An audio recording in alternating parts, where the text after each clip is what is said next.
जी, अस्सलाम वालेकुम। मैं बिस्मा नौरीन और कल जो मैंने सिटी कोर्ट में एक वीडियो बनाई थी डीजे ईस्ट खालिद हुसैन शाहानी साहब की कोर्ट के बाहर, चैम्बर के बाहर, तो जिसमें मैंने सारी जो हक़ाइक़ हैं वकला माफियाज़ के हवाले से, दहशतगर्दी के हवाले से, वो उस वीडियो में बयान किए थे, जिसके बाइस वो वीडियो मेरी वायरल हुई और वकला लॉयर्स फोरम के और दीगर वकला माफियाज़ के जो अपने टाउटिज़म टाइप के ग्रुप होते हैं, उनमें बहुत ज़्यादा वायरल हुई वो वीडियो। और उसके बाद उनके ग्रुप्स में, वकला माफियाज़ के ग्रुप्स में बाकायदा उसमें मेरे ख़िलाफ़ एक मुहिम चलाई गई।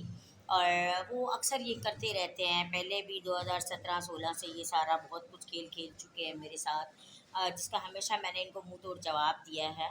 तो धुलाई इनकी मैं करती रहती हूँ और अभी भी ये जो है ना चाहते हैं कि मैं इनकी तफसीली धुलाई करूँ, तो उसकी मुझे कोई टेंशन नहीं है। अगर इन्हें धुलाई करवानी है इनकी अपने मेरे हाथों से, तो मैं दोबारा इनकी धुलाई कर दूँगी।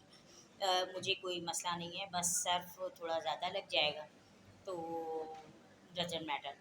बहरहाल मेरी जो इन लोगों ने किरदार कशी करने की कोशिश की और उसके बाद इन्होंने मुझे ब्लैकमेलर और पता नहीं क्या-क्या टाउट इस तरह के बेबुनियाद और झूठे और फ़हाश किस्म के इल्ज़ामात मुझ पे आयद किए।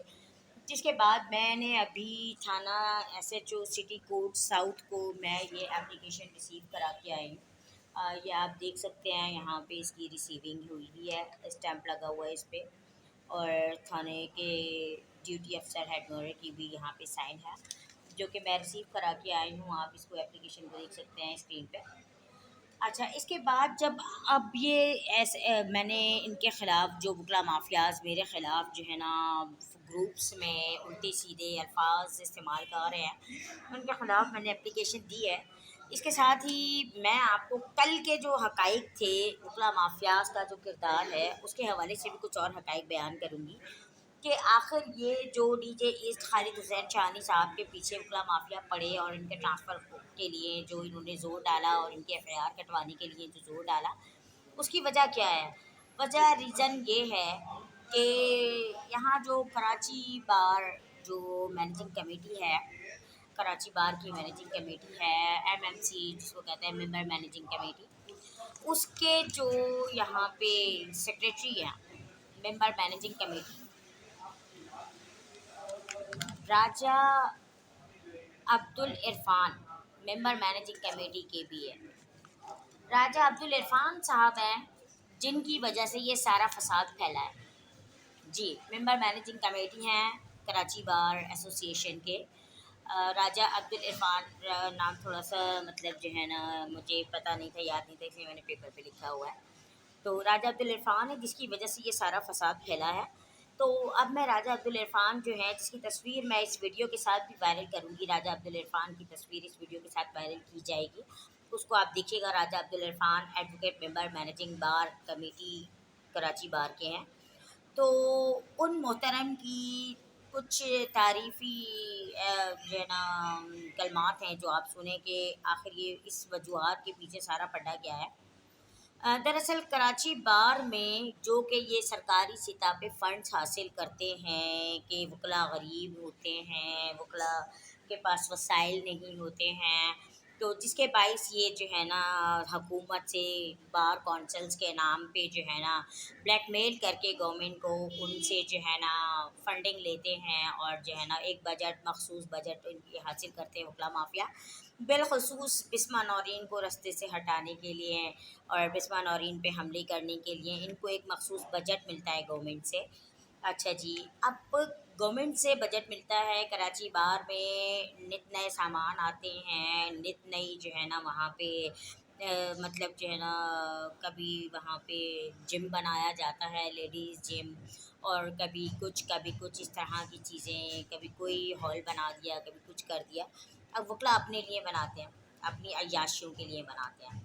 अच्छा, अब जो है वहाँ जो पुराना सामान हो जाता है, पुराना सामान है या माल खाने में जो लोगों का सामान पड़ा होता है, वो जो कराची बाहर का पुराना सामान है और माल खाने का सामान, वो गाड़ियों में भर भर के रात को डीजे ईस्ट का जो गेट है पीछे का, वहाँ से ये जो राजा अब्दुल इरफान है और इतने साथी इसके हैं कुछ जो इसके ग्रुप में शामिल हैं, उन साथियों के साथ मिलके वो सामान सिटी कोर्ट से चोरी कराया जाता है और गाड़ियां बाकायदा अंदर आती हैं रात के अंधेरे में, और रात के अंधेरे में वो सामान उठा के वापस जाती हैं, जो कि सीसीटीवी कैमरा ज़ाहिर है सब देख रहे हैं। डीजे ईस्ट खालिद हुसैन चाहानी साहब की नज़रों में जब ये बातें आईं तो उन्होंने जो चौकीदार हैं गेट पे उनको मना किया कि भाई ये आइंदा इस टाइम पे कोई गाड़ी आए ना जाए कोर्ट से बाहर।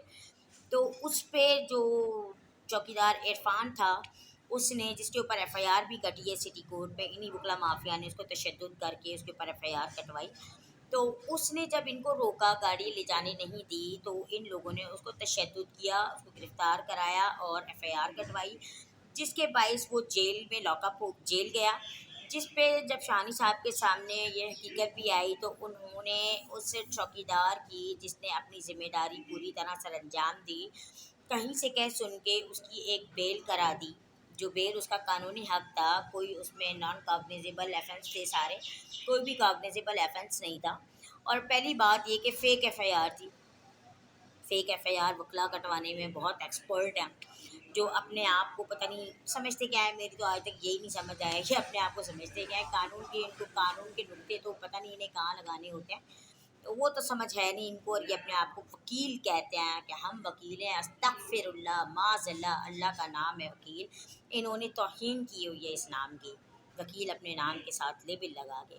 बहरहाल इस पे भी कुछ काम करेंगे। पहले भी मैंने सोचा था कि जो अपने आप को वकील कहते हैं और साले टुच्चे टाइप के होते हैं, इनके अपने नाम के साथ वकील तो हटा दें, भले लॉयर लगाएं, झूठ बोलें, जो करना है करें, क्योंकि झूठे तो हैं, तो लॉयर लगाया करें, लेकिन वकील ना कहा करें अपने आप को, क्योंकि वकालत से इनका लेना देना नहीं है। जो दूर तक अगर हम सिरे पे देखते हैं, वकालत नाम की कोई चीज़ इनके पास नहीं है।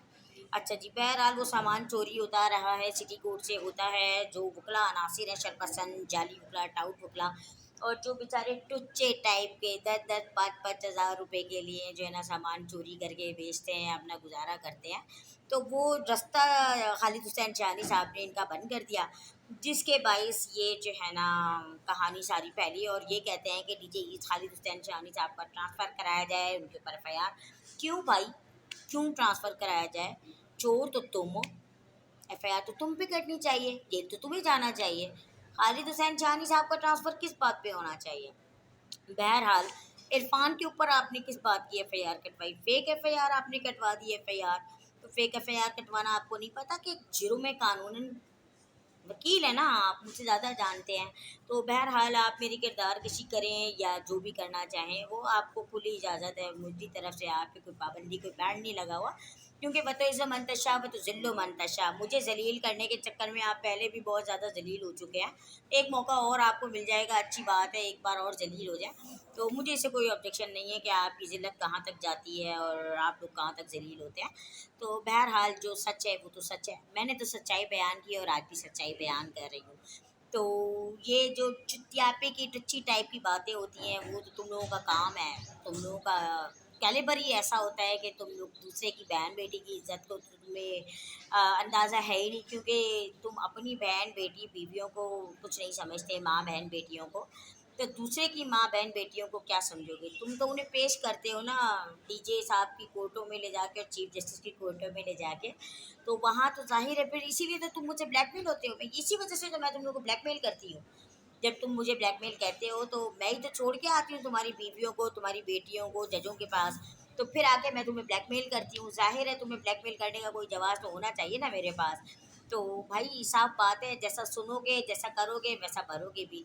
तो मुझसे तो तवक्को रखना नहीं किसी भी किस्म की अच्छाई की कि मैं तुम्हारे लिए बहुत अच्छी साबित हो जाऊँगी। तो मौक़िफ़ के लिए मुझे किसी ने वो करा है, कुछ लोगों ने, कि भई आप दोनों साइड की सुनिए, तो मैं दोनों साइड की क्यों सुनूँ जब मुझे पता है दूसरा साइड, अदर साइड कैसी है। और फिर अगर मैं दूसरी साइड से कॉन्टैक्ट करने की कोशिश भी कर लेती हूँ, तो मुझे पता है अदर साइड का रिस्पॉन्स क्या है, तो मैं क्यों आपसे कॉन्टैक्ट करूँ? पहले भी कर चुकी हूँ, जब आप लोगों ने अपनी सफाइयाँ नहीं दी, क्योंकि आपके पास सफाई के लिए कुछ है नहीं, आप क्या सफाई दोगे मुझे? ओके जी, अल्लाह हाफ़िज़।